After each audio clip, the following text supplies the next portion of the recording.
MMTCs സർക്കാരിൻ്റെ അണ്ടറിലുണ്ട്. സർക്കാരിൻ്റെ അണ്ടറിലുള്ള കമ്പനികൾ പോലും ഈ പറയുന്ന ഫ്രോഡുലന്റ് ഡീലുകളിൽ ബന്ധപ്പെട്ട് അല്ലെങ്കിൽ ഇൻവോൾവ് ചെയ്തതിന് ഒരുപാട് എവിഡൻസുകൾ ചില അത്തരത്തിൽ പിടിക്കപ്പെടുകയോ അല്ലെങ്കിൽ അത് പിന്നീട് എക്സ്പോസ് ചെയ്യപ്പെടുകയോ ചെയ്തിട്ടുണ്ട്.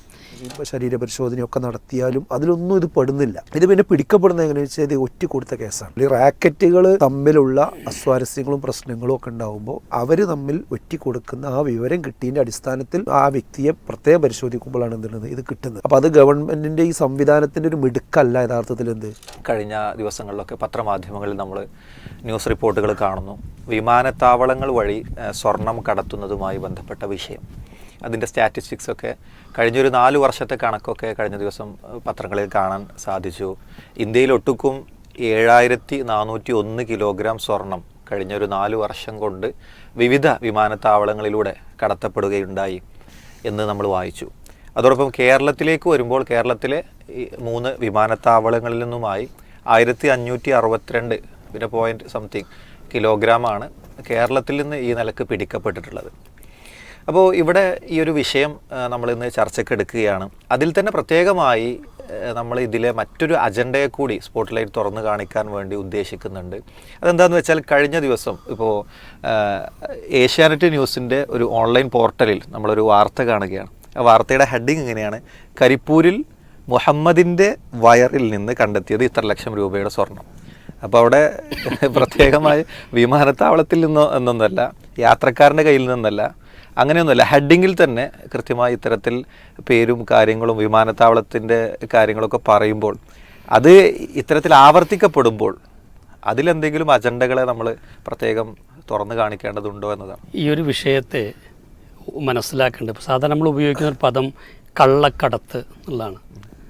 അപ്പോൾ എവിടുന്നെങ്കിലും കള്ളത്തരത്തിൽ കൊണ്ടുവന്ന അല്ലെങ്കിൽ കൊണ്ടുവരുന്ന ഒരു വസ്തു എന്ന് ആണതിൻ്റെ ഒരു ഇത്. അപ്പം സത്യത്തിൽ ഈ സ്വർണം മറ്റൊരു രാജ്യത്തു നിന്ന് വാങ്ങിയിട്ട് വില കൊടുത്ത് വാങ്ങിയിട്ട് കൊണ്ടുവരുന്നത് തന്നെയാണ്.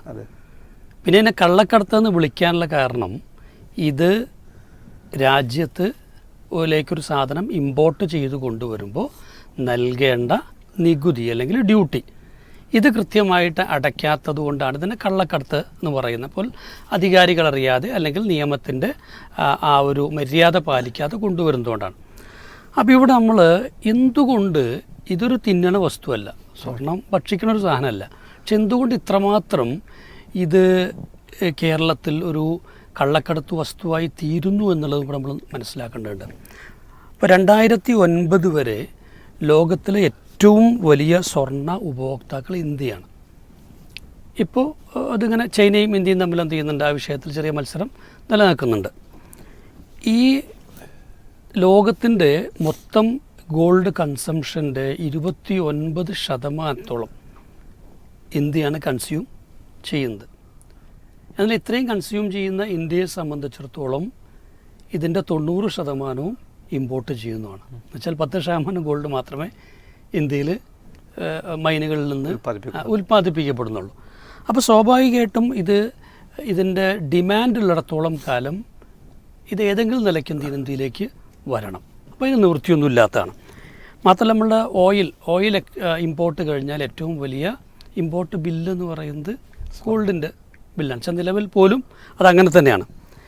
ഇവിടെ നമ്മളെ സംബന്ധിച്ചോളൊരു 2022 കണക്ക് എടുത്തു കഴിഞ്ഞാൽ ഇതുപോലെ തന്നെ നമ്മൾ എക്സ്പോർട്ട് ചെയ്യുന്നുണ്ട്. ആ പോയിൻ്റ് ഒന്ന് മനസ്സിലാക്കണം. കാരണം ഇത്രയും ഗോൾഡ് ഇമ്പോർട്ട് ചെയ്യുന്ന ഇന്ത്യയെ സംബന്ധിച്ചോളം 3.4 ട്രില്യൺ ഇന്ത്യൻ കറൻസിക്ക് തുല്യമായിട്ടുള്ള ഗോൾഡ് ജൂവല്ലറി ഇന്ത്യ പുറത്തേക്ക് അയക്കുകയും ചെയ്തിട്ടുണ്ട്.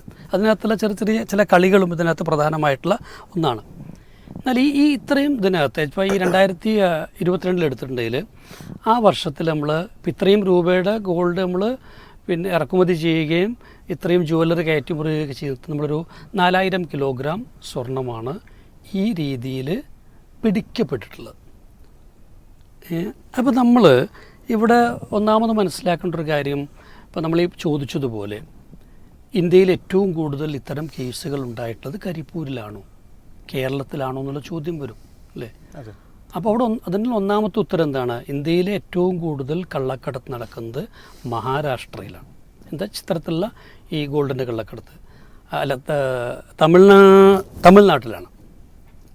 അത് എത്രയെന്ന് വെച്ചാൽ അത്തരം കേസുകൾ റിപ്പോർട്ട് ചെയ്തെടുത്ത് 772ഓളം കേസുകളാണ് 2 വർഷം മുമ്പ് റെക്കോർഡിൽ.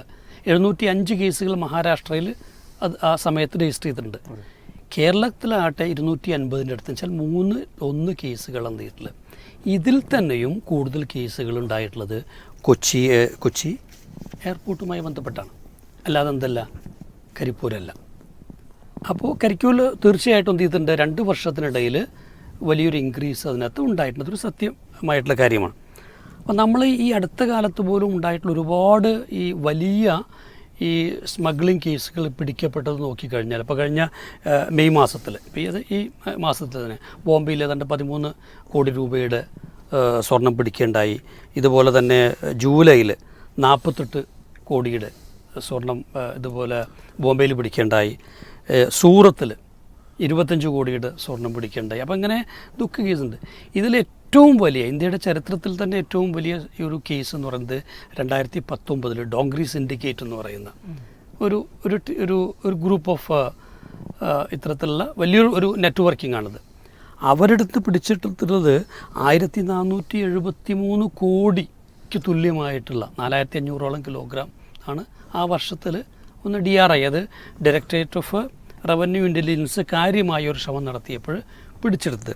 അപ്പോൾ ഇങ്ങനെ നമ്മൾ നോക്കിക്കഴിഞ്ഞാൽ ഈ കാര്യമായ ഈ പിടുത്തങ്ങൾ ഇപ്പോൾ ഈ കഴിഞ്ഞൊരു വർഷത്തിലോ അല്ലെങ്കിൽ കഴിഞ്ഞൊരു 10-15 മാസത്തിലോ എടുത്താൽ പോലും അതിനകത്തെ മേജറായ കേസുകളൊന്നും നമുക്ക് കരിപ്പൂർ എയർപോർട്ടിലേതാണെന്ന് പറയാനൊന്നും തീരെ പറ്റില്ല.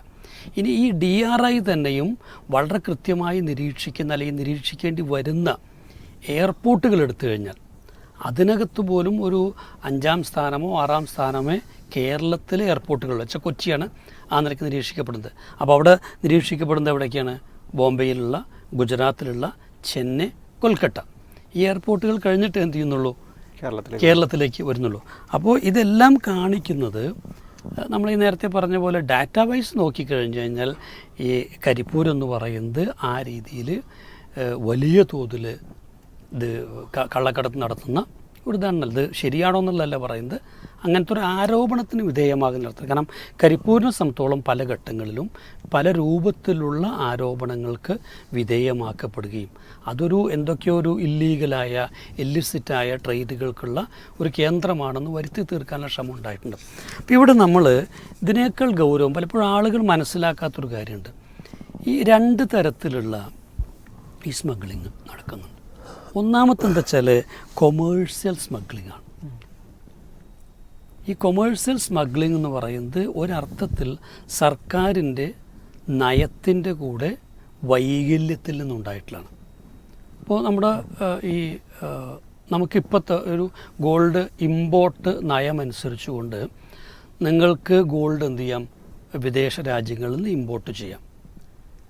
തത്തുല്യമായ നിലയ്ക്ക് എന്ത് ചെയ്യണം? നിങ്ങൾ എക്സ്പോർട്ട് ചെയ്യണം. ഗോൾഡ് ജുവലറി നിങ്ങൾ എക്സ്പോർട്ട് ചെയ്യണം. അപ്പോൾ സ്വാഭാവികമായിട്ടും വലിയ കമ്പനികളെ സംബന്ധിച്ചിടത്തോളം അവർക്ക് ഡയറക്റ്റായിട്ട് ഇമ്പോർട്ട് ചെയ്യാം. അതിന് ടാക്സ് ഇല്ല, അതിന് നികുതിയില്ല, ഡ്യൂട്ടി ഇല്ല. തിരിച്ചെന്ത് ചെയ്താൽ മതി? അത്രയും തന്നെ എക്സ്പോർട്ട് ചെയ്താൽ മതി. ഇവിടെ 2 തരത്തിലുള്ള തട്ടിപ്പുകൾ നടക്കുന്നുണ്ട്, പിടിക്കപ്പെട്ടിട്ടുണ്ട്. ഒന്നാമത്തെ എന്താ വെച്ച് കഴിഞ്ഞാൽ ഈ പറയുന്ന ഗോൾഡ് അവിടെ നിന്ന് ഇറക്കുമതി ചെയ്യപ്പെടുമ്പോൾ ഇവിടെ എന്ത് ചെയ്യാൻ നികുതി കൊടുക്കേണ്ട, അവിടെ ഉണ്ടാകുന്ന ചെറിയ എവേഷൻസിൻ്റെ ഒന്ന്. 2 എന്താ വെച്ചാൽ തുല്യമായ അളവിൽ ഇത് എക്സ്പോർട്ട് ചെയ്യുക എന്ന് പറയുമ്പോൾ എന്തായിരിക്കണം? അത് ഗോൾഡ് തന്നെ ആവണല്ലോ അല്ലേ? ഇവിടെ എന്ത് ചെയ്യുന്നു? ഇതിനകത്തൊരു സൈസബിൾ ആയ ക്വാണ്ടിറ്റി ഈ ലോക്കൽ മാർക്കറ്റിലേക്ക് ഫ്ലോട്ട് ചെയ്യുകയും എന്നിട്ട് ബാക്കി വരുന്നത് പല രീതിയിലും ചില സ്വർണം പൂശിയ മറ്റേ ചെമ്പോ മറ്റൊക്കെ ഉള്ള സാധനങ്ങൾ എന്ത് ചെയ്യുക? ഇതുപോലെ പുറത്തേക്ക് പോവുകയും ചെയ്യും. ഇത്തരത്തിൽ പിടിക്കപ്പെട്ട ധാരാളം കേസുകളുണ്ട്. ഇതിലേറ്റവും അത്ഭുതം തോന്നാവുന്നൊരു കാര്യം ഗവൺമെൻറ്റിൻ്റെ അണ്ടറിലുള്ള ചില കാരണം ഇത് ഈ സ്പെഷ്യൽ എക്കണോമിക് സോണുകളിലുള്ള കമ്പനികൾക്കാണ് ഈ അനുവാദമുള്ളത്. അത്തരം ചില കമ്പനികൾ സർക്കാരിൻ്റെ അധീനതയില്ല. ഇത് നമ്മൾ സാധാരണ പറഞ്ഞാൽ ഈ മെറ്റൽസ് ആൻഡ് മിനറൽസ് ട്രേഡിംഗ് കമ്പനികൾ ഇത് സർക്കാരിൻ്റെ അണ്ടറിൽ MMTCs സർക്കാരിൻ്റെ അണ്ടറിലുണ്ട്. ഈ സർക്കാരിൻ്റെ അണ്ടറിലുള്ള കമ്പനികൾ പോലും ഈ പറയുന്ന ഫ്രോഡുലൻറ്റ് ഡീലുകളിൽ ബന്ധപ്പെട്ട് അല്ലെങ്കിൽ ഇൻവോൾവ് ചെയ്തതിന് ഒരുപാട് എവിഡൻസുകൾ ചില അത്തരത്തിൽ പിടിക്കപ്പെടുകയോ അല്ലെങ്കിൽ അത് പിന്നീട് എക്സ്പോസ് ചെയ്യപ്പെടുകയോ ചെയ്തിട്ടുണ്ട്. യഥാർത്ഥത്തിൽ നമ്മൾ ഈ പറയുന്ന രണ്ടാമത്തെ രീതിയാണ് ഈ ഡയറക്റ്റ് ആയിട്ടുള്ള അല്ലെങ്കിൽ ഔട്ട്റൈറ്റ് സ്മഗ്ലിംഗ് എന്ന് പറയുന്നത്. ഈ ഔട്ട്റൈറ്റ് സ്മഗ്ലിങ്ങും ഇപ്പറഞ്ഞതും വെച്ചാൽ ഈ ഔട്ട്റൈറ്റ് സ്മഗ്ലിങ്ങിൽ സംഭവിക്കുന്ന എന്തിനാണ്, സർക്കാരിന് ഡ്യൂട്ടി കിട്ടുന്നില്ല, ഇതാണ് നഷ്ടം എന്ന് പറയുന്നത്. അപ്പോൾ അതും നേരത്തെ നമ്മൾ പറഞ്ഞ കൊമേഴ്സ്യൽ സ്മഗ്ലിങ്ങുമായിട്ട് കമ്പയർ ചെയ്താൽ കൊമേഴ്സ്യൽ സ്മഗ്ലിങ്ങിലൂടെ ഇന്ത്യക്ക് അല്ലെങ്കിൽ രാജ്യത്തിന് നഷ്ടപ്പെടുന്ന ഡ്യൂട്ടിയുടെ ഒരു ചെറിയ ശതമാനം മാത്രമാണ് ഈ തരത്തിലുള്ള ഡയറക്റ്റ് സ്മഗ്ലിംഗ് നടക്കുന്നുള്ളൂ. അപ്പോൾ യഥാർത്ഥത്തിൽ സർക്കാർ ഫോക്കസ് ചെയ്യേണ്ട ഏരിയ ഏതാണ്? ഇത് വേണ്ടാന്ന് പറയല്ല, പക്ഷേ ഈ നികുതി നഷ്ടം അല്ലെങ്കിൽ രാജ്യത്തിൻ്റെ സാമ്പത്തികാവസ്ഥയെ ബാധിക്കുന്ന ഒരു കാര്യം എന്നുള്ള അർത്ഥത്തിൽ കൂടുതൽ ഫോക്കസ് ചെയ്യപ്പെടേണ്ടതാണ്. പക്ഷേ അവിടെയാണ് ഇന്ത്യയിലെ വൻകിട കമ്പനികൾ, അത് ജുവലറി ഗ്രൂപ്പുകളാകാം, ഇത്തരത്തിലുള്ള മാനുഫാക്ചേഴ്സ് എന്ന പേരിൽ അറിയപ്പെടുന്ന വിഭാഗങ്ങളായിരിക്കാം, ഇവരുടെയൊക്കെ അതിശക്തമായിട്ടുള്ള സ്വാധീനമുള്ള മേഖലയാണുള്ളത്. ഇത് പല പ്രൈവറ്റ് ഇപ്പോൾ നോയിഡയിൽ തന്നെ ഒരു കേസ് പിടിച്ചപ്പോൾ ഇത് 450 കിലോഗ്രാം ഗോൾഡ് എക്സ്പോർട്ട് ചെയ്യുന്ന ഒരു കേസ് പിടിക്കുകയുണ്ടായി. അപ്പോൾ അതിനകത്ത് ഈ പറഞ്ഞതെന്ന് വെച്ചാൽ 1/3 പോലും സ്വർണം ആയിരുന്നില്ല, മിഠായി അടക്കമുണ്ടായിരുന്നാണ് പറയുന്നത്. അപ്പോൾ ഇത് നമ്മൾ ശരിക്കും മനസ്സിലാക്കേണ്ട എന്തുകൊണ്ട് ഇത്തരത്തിൽ ഒരു സ്മഗ്ലിംഗ് നടക്കുന്നുള്ള അറിയേണ്ടതുണ്ട്. കാരണം അതിൽ സർക്കാരുമായി ബന്ധപ്പെട്ട കുറേ പ്രധാനപ്പെട്ട വിഷയങ്ങളുണ്ട്. ഒന്നാമത് എന്താ വെച്ചാൽ നമുക്കറിയാം, ഇന്ത്യയിൽ ഈ ഗോൾഡ് എന്ന് പറയുന്നത് ലോകത്തെവിടെയായിട്ട്, ഇന്ത്യയിൽ മാത്രമല്ല, ഒരു ഇൻവെസ്റ്റ്മെൻറ്റാണ്. അതെ അതെ. ഇപ്പോൾ ആഭരണങ്ങൾ എന്ന് പറയുന്ന ആളുകൾ വാങ്ങുന്നത് പ്രധാനമായിട്ടൊരു ഇൻവെസ്റ്റ്മെൻറ്റാണ്. എന്തുകൊണ്ട് ഗോൾഡിൽ ഇൻവെസ്റ്റ് ചെയ്യുന്നു വെച്ചതിൻ്റെ കാരണം എന്താ? അതിൻ്റെ മൂല്യം മറ്റൊന്നിനും അതെ അതെ അത്രയ്ക്ക് മൂല്യമില്ലാത്തത് കൊണ്ടാണ്. അപ്പോൾ US പോലുള്ളൊരു രാജ്യത്ത് ഗോൾഡ് ഉപയോഗിക്കുന്നത് വളരെ കുറവാണ്. കാരണം അവർ അതിഭീകരമായിട്ടുള്ള ഇത്തരം ഇൻഫ്ലേഷൻസിനെ ഭയപ്പെടുന്നില്ല. ഒരു സ്റ്റേബിൾ ഗവൺമെൻറ് അല്ലെങ്കിൽ സ്റ്റേബിൾ എക്കോണമിയിൽ അവർക്കൊരു വിശ്വാസമുണ്ട്. അതുകൊണ്ട് തന്നെ അവർ പലപ്പോഴും ഇൻവെസ്റ്റ് ചെയ്യുന്നത് ആ നിലയ്ക്കുള്ള അവർ ലാൻഡിലാകാം, ഫ്ലാറ്റിലാകാം, അതല്ലെങ്കിൽ ഷെയറിലാകാം, ഡിബഞ്ചറിലാകാം, ഇങ്ങനെ ഇത്തരത്തിലുള്ള ലാഭം ലഭ്യമാകുമെന്ന് തോന്നുന്ന ഇതിലൊക്കെയാവും. ഇന്ത്യയെ സംബന്ധിച്ചിടത്തോളം ഈ സർക്കാരിൻ്റെ നയനിലപാടുകൾ പലപ്പോഴും ഇത്തരത്തിൽ ആളുകളിലുള്ള വിശ്വാസം നഷ്ടപ്പെടുത്തിയിട്ടുണ്ട്. ഇപ്പോൾ 2000 രൂപ നിരോധിച്ചു. 2000 രൂപ നിരോധിച്ചതോടെ പെട്ടെന്ന് തന്നെ ഈ ഗോൾഡിൻ്റെ ഇൻവെസ്റ്റ്മെൻറ്റ് കൂടി. കാരണം ആളുകളെ സംബന്ധിച്ചോളം ഇത് ഒരു കെട്ടിവെക്കാൻ പറ്റിയൊരു സാധനമാണല്ലോ. ഇത് ഇല്ലാതെയാകുന്നതോടെ തന്നെ ഇനിയിപ്പോൾ നോട്ട് എങ്ങനെയൊക്കെയാണ് നിരോധിക്കപ്പെടുക എന്നുള്ള ഭയപ്പാടുകളുണ്ടായി. അപ്പോൾ അതൊരു രാജ്യത്തെ ഏറ്റവും പ്രധാനപ്പെട്ടൊരു വിനിമയ മൂല്യമുള്ള ഒരു വസ്തുവിനെ ഒരൊറ്റയടിക്ക് ഇല്ലാതെയൊക്കെയാണ് ചെയ്യുന്നത്. അപ്പോൾ പിന്നെ വിനിമയ മൂല്യമുള്ള ഒന്നിനെ കണ്ടെത്താൻ ആളുകൾ എന്ത് ചെയ്യും, ശ്രമിക്കും. അപ്പോൾ ഓരോ നടപടികളിലും ഉണ്ടാകുന്ന അപകടങ്ങളാണ് പറയുന്നത്.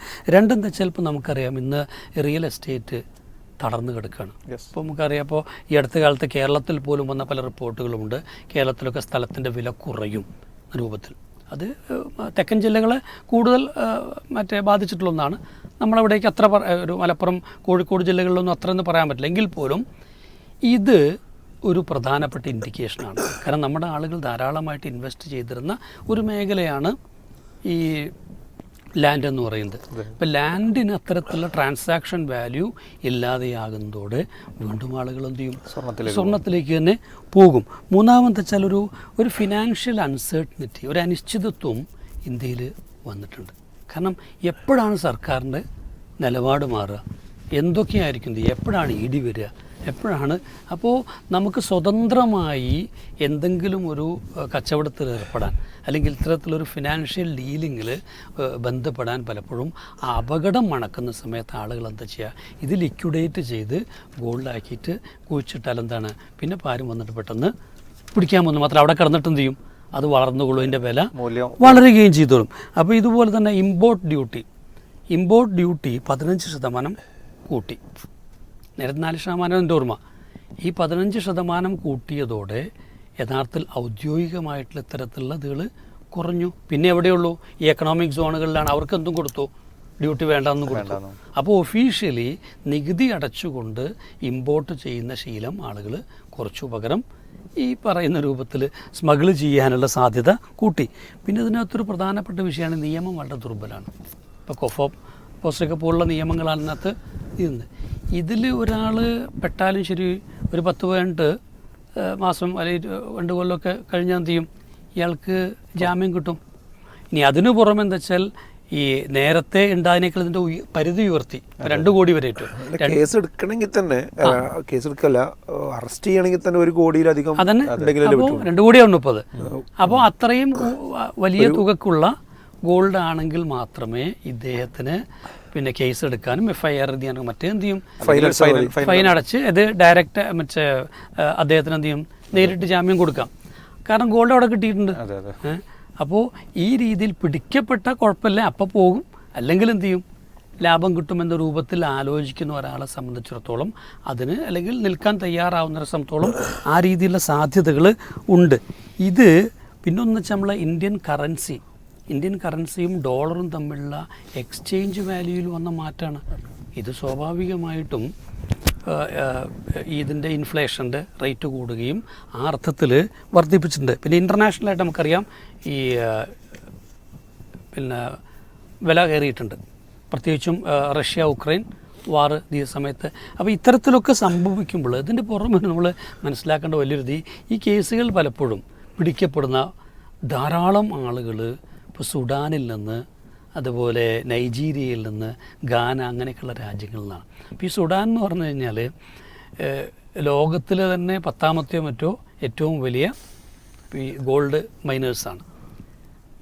ആഫ്രിക്കയിലെ 3ാമത്തെ ഏറ്റവും വലിയ രാജ്യമാണ്. അവിടെ ആഭ്യന്തര കലാപം രൂക്ഷമായതോടെ സംഭവിക്കുന്ന വെച്ചാൽ ഈ ഗോൾഡ് മൈനുകളുടെ മുകളിൽ ഉള്ള നിയന്ത്രണം ഈ ഇത്തരത്തിലുള്ള മിലിറ്റൻറ്റ് ഗ്രൂപ്പുകളാണ് കൈയടക്കി വെച്ചിട്ടുള്ളത്. അപ്പോൾ ഇവരെ സംബന്ധിച്ചോളം ഈ ഗോൾഡ് അവർക്ക് ഒരു ഡയറക്റ്റ് ഔട്ട്ലെറ്റിലൂടെ, ഒഫീഷ്യൽ ഔട്ട്ലെറ്റിലൂടെ ഒന്നും സെല് ചെയ്യാൻ പറ്റില്ല. ഇവർക്ക് പിന്നെ ചെയ്യാനുള്ള എന്താണ്, ഇത്തരത്തിൽ ഇത് ചെയ്യുന്ന ഏജൻസികളുമായിട്ട് ടൈപ്പ് ആകുക എന്നുള്ളതാണ്. ഇത് സ്വാഭാവികമായി നമ്മുടെ നാട്ടിലൊക്കെ എന്താണ് വളരെ അറിയപ്പെടുന്ന പലർക്കും ഇത് വലിയൊരു സാധ്യതയായിട്ട് മാറുകയും ആ രീതിയിലുള്ള ഒരു ട്രേഡ് ആൻഡ് സെല്ലിംഗ് ഇതിലേക്ക് അത് പോവുകയും ചെയ്തിട്ടുണ്ട്.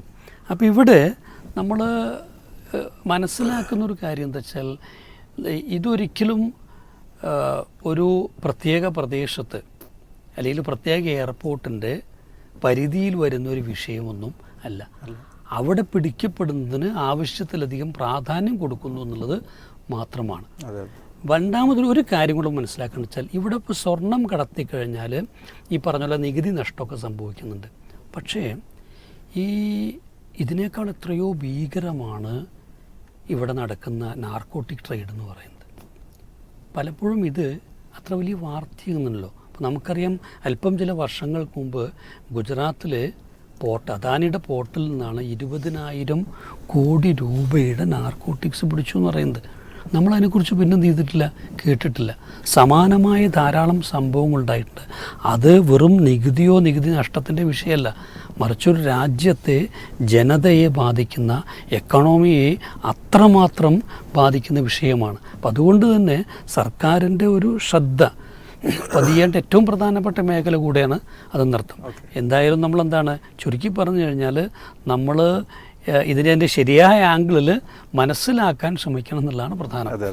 അതിൽ നേരത്തെ ഷമീൽ ചോദിച്ച ഒരു ചോദ്യത്തിൻ്റെ മർമ്മത്തിൽ നിന്ന് പറയുമ്പോഴേ ഏഷ്യാനെറ്റ് ഈ വാർത്ത ചെയ്ത ഒരു രൂപം പറഞ്ഞല്ലോ. അപ്പോൾ അത് വെച്ച് ചിന്തിക്കുമ്പോൾ ഒരു 3 കാര്യങ്ങളാണ് അതിൽ പ്രധാനമായിട്ടുള്ളത്.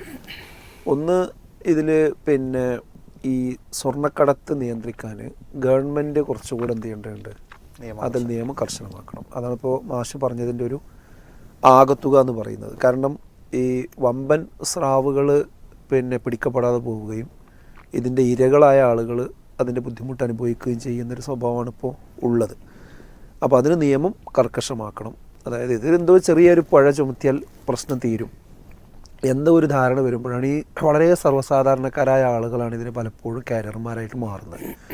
ഒരു മാന്യമായ ജോലിയും കാര്യങ്ങളൊക്കെ ചെയ്ത് ജീവിക്കുന്ന ആളുകളല്ല, മറിച്ച് ഒരു ചുരുങ്ങിയ കാലയളവിന് അവിടെ പോയി ഒരു വിസിറ്റിംഗ് വിസക്കോ അല്ലെങ്കിൽ പിന്നെ ഏതെങ്കിലും നിലക്ക് ഉള്ള ചെറിയ ജോലികൾക്കോ ഒക്കെ പോയിട്ട് തിരിച്ചു പോരാൻ ഒരു ടിക്കറ്റിന് പോലും കാശില്ലാതെ പ്രയാസപ്പെട്ട് കിടക്കുന്ന കുറേ ആളുകളുണ്ടാവും. അപ്പോൾ അവരുടെ ആ നിസ്സഹായാവസ്ഥ മണത്തറിഞ്ഞ് അത് ചൂഷണം ചെയ്തുകൊണ്ട് ഇത്തരം ആളുകൾ പിന്നിൽ നിന്നുകൊണ്ട് എന്ത് ചെയ്യാണ്, ഇവരതിന് ഒരു ഉപകരണമായിട്ട് ഉപയോഗിക്കുകയാണ്. ഈ സാധുക്കൾ ഈ സാധനം ഇവിടെ കൊണ്ടുവന്ന് കൊടുത്താൽ അവർക്ക് ആകെ കിട്ടുക ഒരു ടിക്കറ്റിൻ്റെ കാശായിരിക്കും, അല്ലെങ്കിൽ എന്തെങ്കിലും ഒരു എക്സസ് കിട്ടും. ഇത് പിടിക്കപ്പെട്ട് കഴിഞ്ഞാൽ അവരെ വേണ്ടതുപോലെ കൈകാര്യം ചെയ്യാൻ ഇവരുണ്ടാവില്ല. അപ്പോൾ ഈ ഒരു സാഹചര്യം ഇങ്ങനത്തെ ആളുകൾക്ക് ഇത് ചെയ്യാൻ തോന്നുന്നത് എന്തുകൊണ്ടാണെന്ന് ചോദിച്ചാൽ, ഒന്ന് ഇവരുടെ നിസ്സഹായാവസ്ഥ, രണ്ടാമത് ഇതുകൊണ്ട് വലിയ പ്രശ്നമൊന്നും ഉണ്ടാവില്ല എന്നൊരു തോന്നലാണ്. അപ്പോൾ അത് ഇപ്പോൾ 1 കോടിയിലധികം രൂപയുടെ പ്രശ്നം ഉണ്ടെങ്കിൽ ഒരു അറസ്റ്റ് തന്നെ ഉള്ളൂ. അല്ലെങ്കിൽ മറ്റേത് എന്താണ് ഫൈനുള്ളൂ പറയുമ്പോൾ ഫൈൻ എന്ത് ചെയ്യും, ഇയാൾ കൊടുത്തോളും, എനിക്ക് പ്രശ്നമൊന്നുമില്ല. ഈ പ്രശ്നത്തെയാണ് എന്ത് ചെയ്യേണ്ടത്, ആദ്യം ഇത് കൈകാര്യം ചെയ്യേണ്ടത്. അപ്പോൾ അതല്ല, ഇത് പിടിക്കപ്പെട്ട പ്രശ്നം തന്നെയാണ് എന്ന് 2-3 കേസിൽ തോന്നിക്കഴിഞ്ഞാൽ പിന്നെ ആ വാതിൽ അത്ര വിശാലമായി തുറക്കൂല എന്നുള്ള കാര്യം ഉറപ്പാണ്.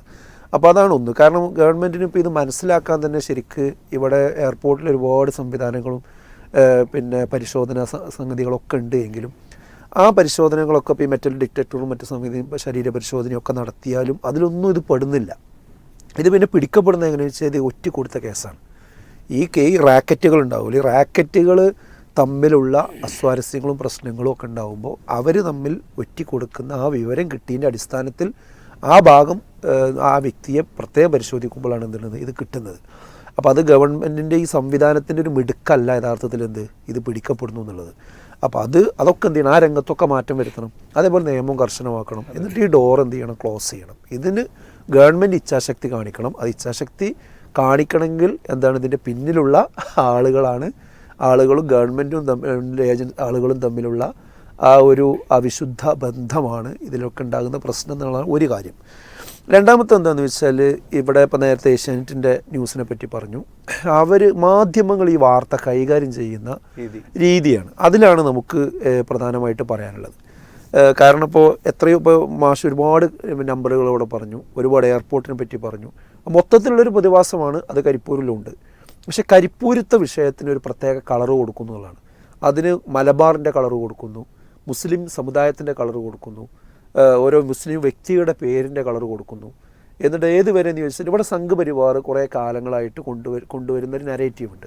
അതെന്താണെന്ന് വെച്ചാൽ, ഈ മലബാർ പ്രദേശം വളരുന്നതും വികസിക്കുന്നതും ഒക്കെ ഈ വിദേശത്തു നിന്ന് ഇതുപോലെ കള്ളക്കടത്തും അതുപോലെ സ്വർണ്ണക്കടത്തും ഒക്കെ ആയിട്ട് കൊണ്ടുവന്ന് അങ്ങനെയാണ് ഇവിടെയുള്ള മുസ്ലിം സമുദായം വികസിക്കുന്നതും വളരുന്നതും ഒക്കെ. കൊടുവള്ളി മാഫിയ അങ്ങനെയുള്ള മാഫിയകളുണ്ട് എന്നൊക്കെ പറഞ്ഞിട്ട് ഇവിടുത്തെ വിദ്യാഭ്യാസപരമായ അതുപോലെ തന്നെ സാമ്പത്തികമായ ഈ സമുദായത്തിൻ്റെ മുഴുവൻ വളർച്ചയ്ക്ക് പിന്നിലും ഇങ്ങനെ എന്തൊക്കെയോ സംഭവങ്ങളാണ് എന്ന് വരുത്തി തീർക്കാനുള്ള കൊണ്ടുപിടിച്ച ശ്രമങ്ങൾ അവർ കുറേ നടത്താറുണ്ട്.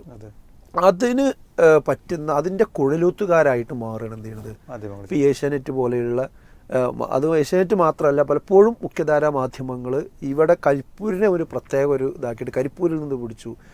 അതിപ്പോൾ ലാസ്റ്റാണ് ഇപ്പം എന്ത് മുഹമ്മദിൻ്റെ വയറിൽ നിന്ന് പിടിച്ചു. വളരെ വഷളത്തരല്ലേ ഇതൊക്കെ പറയുന്നത്. ഇതിപ്പോൾ നേരത്തെ മുഖ്യമന്ത്രിയോട് ഒരു കണക്ക് പറഞ്ഞിരുന്നു, നാർക്കോട്ടിക് ജിഹാദിൻ്റെ വിഷയം ഉണ്ടായ സമയത്തിന് കണക്ക് പറഞ്ഞിരുന്നു. ഇവിടെ സമുദായം തിരിച്ചുകൊണ്ട് കുറ്റകൃത്യങ്ങൾ പറയേണ്ട ഒരു ആവശ്യമില്ല. ഓരോ സമുദായത്തിൻ്റെ എണ്ണം ഇവിടെ ഉണ്ട്. ആ എണ്ണത്തിൻ്റെ ശതമാനം അനുസരിച്ചുകൊണ്ട് മിക്കവാറും സമുദായത്തിലൊക്കെ എന്തുണ്ട്, ഈ പ്രശ്നങ്ങളുണ്ട്. അതിൽ പെടുന്നത് തന്നെയാണ് എന്ത്, ഇതെല്ലാ ആളുകളും ചെയ്യുന്ന കൂട്ടത്തിൽ ഈ ആൾക്കാരും ഉണ്ട് എന്നുള്ളതാണ് ഇതിൻ്റെ വസ്തുത. അപ്പോൾ അത് വെച്ചുകൊണ്ട് അതും തന്നെ ഒരു പ്രത്യേക വിഭാഗമാണ്, മതമാണ് എന്ന് പറഞ്ഞാൽ ഈ ഇസ്ലാമോഫോബിക് ആയിട്ടുള്ള ഒരു സാഹചര്യത്തിന് വേണ്ടി ഈ വിഷയത്തെയും എടുത്ത് ഉപയോഗിക്കുക എന്നുള്ള വഷളത്തരത്തെ നമ്മുടെ മാധ്യമങ്ങൾ എന്ത് ചെയ്യണം, അത് അവസാനിപ്പിക്കണം എന്നുള്ളതാണ് അതിൽ രണ്ടാമത്തെ ഒരു കാര്യം. മൂന്നാമത്തെ ഒരു വിഷയം, എത്രമേൽ കുറവാണെങ്കിലും ഇനി കരിപ്പൂരിൽ സ്വാഭാവികമായിട്ടും വരുമ്പോൾ ഇവിടെ ഈ മലപ്പുറം ജില്ല അതുപോലെ തന്നെ കൂടുതൽ മുസ്ലിങ്ങളുള്ള ഒരു ജില്ലയിലേക്കുള്ള ആളുകളാണ് കൂടുതൽ യാത്ര ചെയ്യുക.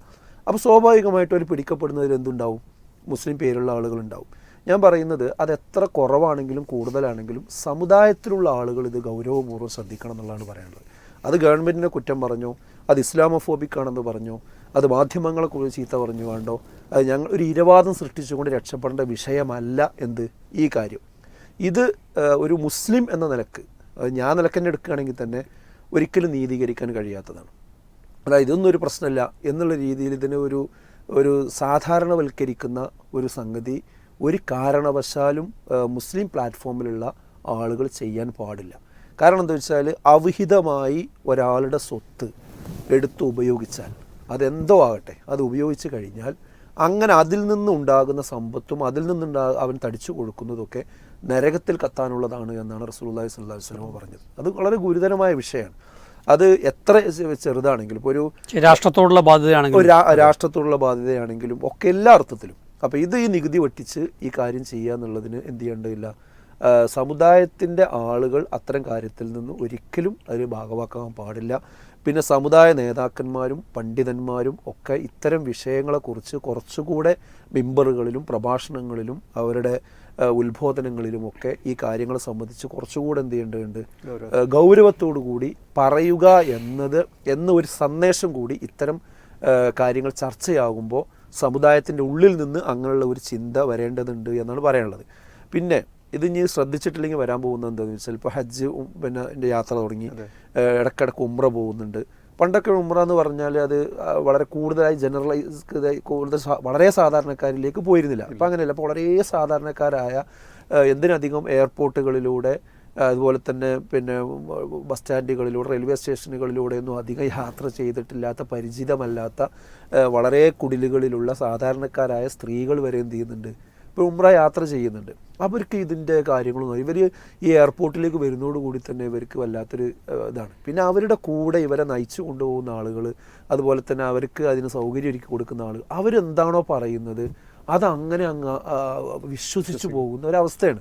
അങ്ങനെ വിശ്വസിക്കുമെന്ന് തോന്നുന്ന കുറേ ആളുകളെ കൊണ്ടുപോയി അവരെ ഇത്തരം കാര്യങ്ങൾക്കൊക്കെ ചൂഷണം ചെയ്യാൻ വേണ്ടി ഉപയോഗിക്കുന്ന ശ്രമം അങ്ങാനും ഉണ്ടായാൽ, അത് ഇനി ഇത്തരം യാത്രകളും കാര്യങ്ങളും ഒക്കെ വലിയ പ്രയാസങ്ങളും ഈ യാത്രാ സംഘത്തിന് അതിൻ്റെ മൂവ്മെൻറ്റ്സിലും കാര്യങ്ങളിലൊക്കെ എയർപോർട്ടുകളിലും മറ്റുമൊക്കെ ഒരു വലിയ പ്രശ്നം വിളിച്ചു വരുത്തുന്നതായിരിക്കും.